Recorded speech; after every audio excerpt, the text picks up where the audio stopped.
നഷ്ടപ്പെട്ട ചൂരൽമലയെ നാം ഉപേക്ഷിക്കുകയല്ല. അവിടുത്തെ ഭൂമിയിൽ നമുക്ക് നേരത്തെ പെരളയിൽ കൃഷിയാണ് നാം നടത്തിയതെങ്കിൽ അവിടെ ആ ഭൂമിയിൽ നടത്താൻ പറ്റുന്ന കൃഷിയെക്കുറിച്ച് കാർഷിക സർവകലാശാല പഠനം നടത്തുന്നു. മൃഗസംരക്ഷണത്തിൻ്റെ സാധ്യതകൾ പഠിക്കുന്നു. നഷ്ടപ്പെട്ട പാലങ്ങളും റോഡുകളും പുനർനിർമ്മിക്കുന്നു. ഉണ്ണിമാഷും കുട്ടികളും പഠിച്ചും പഠിപ്പിച്ചും പാടിയും പോയ വെള്ളാർമലയിലെ സ്കൂൾ ഉൾപ്പെടെ നഷ്ടപ്പെട്ട പലതും നാം തിരിച്ചു പിടിക്കുന്നു. അതിനെല്ലാമുള്ള എസ്റ്റിമേറ്റ് തയ്യാറാക്കി അതിൻ്റെ നടപടിക്രമങ്ങളിലേക്ക് ബന്ധപ്പെട്ട ഡിപ്പാർട്ട്മെൻറ്റുകളെ ചുമതലപ്പെടുത്തി നാം യാത്രയാവുകയാണ്. 1038 കുടുംബങ്ങൾ ഉൾപ്പെടുന്ന മൈക്രോ പ്ലാൻ നമ്മുടെ മുമ്പിൽ ഉണ്ടാകുന്നു. രക്ഷകർത്താക്കളാൽ ഇല്ലാതെ ഒറ്റപ്പെട്ടു പോയ 21 കുട്ടികൾക്ക് 25 വയസ്സുവരെയുള്ള വിദ്യാഭ്യാസത്തിൻ്റെ ചുമതല നാം ഏറ്റെടുക്കുന്നു. ചികിത്സയ്ക്കുള്ള തുടർ നടപടികൾ ചേരുന്നു. ഇതെല്ലാം കൂടിയതാണ് ചൂരൽമലയിലെ പുനരധിവാസ പ്രക്രിയ. ആ പ്രക്രിയയുടെ ഭാഗമായി ഈ ദുരന്തമുണ്ടായി 63ാമത്തെ ദിവസം എൽസ്റ്റോണിലും നെടുമ്പാലയിലുമുള്ള 2 എസ്റ്റേറ്റുകൾ ഏറ്റവും സുരക്ഷിതമാണെന്ന് നാം കണ്ടെത്തിയ 2 എസ്റ്റേറ്റുകൾ ഏറ്റെടുത്ത് ആ എസ്റ്റേറ്റുകൾ ഏറ്റെടുത്ത നടപടികൾ ഗവൺമെൻറ് ഉത്തരവായി ഒക്ടോബർ 4 തന്നെ പ്രസിദ്ധീകരിക്കുകയുണ്ടായി. വ്യവഹാരങ്ങളിൽ പെട്ടില്ലായിരുന്നെങ്കിൽ ഇന്ന് പകുതിയിലേറെ വീടുകളുടെ നിർമ്മാണം പൂർത്തിയാക്കാമായിരുന്നു. നിർഭാഗ്യവശാൽ കോടതി വ്യവഹാരങ്ങളിലേക്ക് പോയി ഡിസംബർ 27 വരെ നമുക്ക് കാത്തിരിക്കേണ്ടി വന്നു. 4 ദിവസം കൊണ്ട് എല്ലാ നിലപാടുകളും എടുത്തു. നമുക്ക് വീട് പണിതു തരാമെന്ന് പ്രഖ്യാപിച്ച, ജനങ്ങളോട് സമ്മതിച്ച എല്ലാവരുടെയും യോഗങ്ങൾ വിളിച്ചു ചേർത്ത് മുഖ്യമന്ത്രി തന്നെ നേരിട്ട് സംസാരിച്ചു.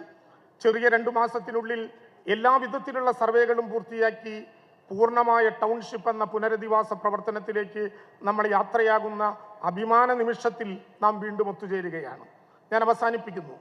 സർക്കാർ എന്ന് ഞങ്ങൾ ആവർത്തിച്ചു പറയുന്നത്, ഈ ദുരന്തഘട്ടത്തിൽ ബഹുമാനപ്പെട്ട മുഖ്യമന്ത്രി പിണറായി വിജയൻ നയിക്കുന്ന ഗവൺമെന്റ് എന്നതിൻ്റെ അർത്ഥം, ഉചിതമായ സർക്കാർ എന്നതിൻ്റെ അർത്ഥം കേവലം 21 പേരടങ്ങുന്ന മന്ത്രിസഭ മാത്രമല്ല, 3.5 കോടി വരുന്ന മലയാളികളുടെ സ്വപ്നവും പ്രതീക്ഷയും അവരുടെ വികാരങ്ങളും വിചാരങ്ങളും പിന്തുണയും കൂടിയതാണ് ഈ പ്രവർത്തനങ്ങൾക്ക് നേതൃത്വം നൽകുന്ന പിണറായി നയിക്കുന്ന ഉചിതമായ സർക്കാർ. അതുകൊണ്ടാണ് പ്രതിപക്ഷ നേതാവ് ഉൾപ്പെടെ MLA-മാരും MP-മാരും ജനപ്രതിനിധികളും എല്ലാം അടക്കം നമ്മൾ ഒരു മനസ്സായി ഈ ഘട്ടത്തിൽ ഒത്തുചേർന്നിരിക്കുന്നത്. ഇവിടെ നാം അവസാനത്തെ ദുരന്തബാധിതനെയും പുനരധിവസിപ്പിക്കും. അവസാനത്തെ മനുഷ്യനെയും ദുരന്തബാധിതന്റെയും മനസ്സിലെ സ്വപ്നങ്ങൾക്ക് പൂക്കുന്നത് പോലെ നിറം കൈവരിക്കാൻ കഴിയുന്ന വിധത്തിൽ ആ പ്രശ്നങ്ങൾ പരിഹരിക്കും. ഈ പുനരധിവാസത്തിന്റെ തുടക്കത്തിൽ നമ്മുടെ പ്രവർത്തനം അവസാനിക്കുന്നില്ല.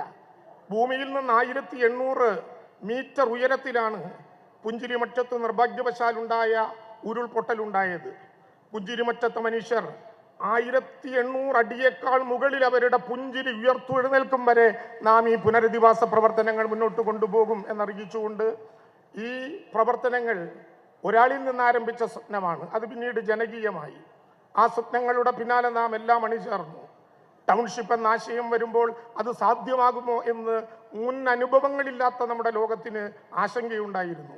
ആ ആശങ്കകളെല്ലാം പരിഹരിച്ചുകൊണ്ട് ഈ പ്രവർത്തനത്തിൽ എല്ലാവരെയും കൂട്ടിയോജിപ്പിച്ച് നേതൃത്വം നൽകുന്ന ബഹുമാനപ്പെട്ട കേരളത്തിൻ്റെ മുഖ്യമന്ത്രി ആദരണീയനായ ശ്രീ പിണറായി വിജയനോട് ഇന്നത്തെ ഈ ചടങ്ങിൻ്റെ ഉദ്ഘാടനവും ഈ മഹനീയമായ വീടുകളുടെ ടൗൺഷിപ്പിൻ്റെ ശിലാസ്ഥാപന ചടങ്ങും നടത്താൻ സവിനയം അഭ്യർത്ഥിച്ചുകൊണ്ട് ഞാൻ എൻ്റെ അധ്യക്ഷ പ്രസംഗം അവസാനിപ്പിക്കുന്നു. നമസ്കാരം.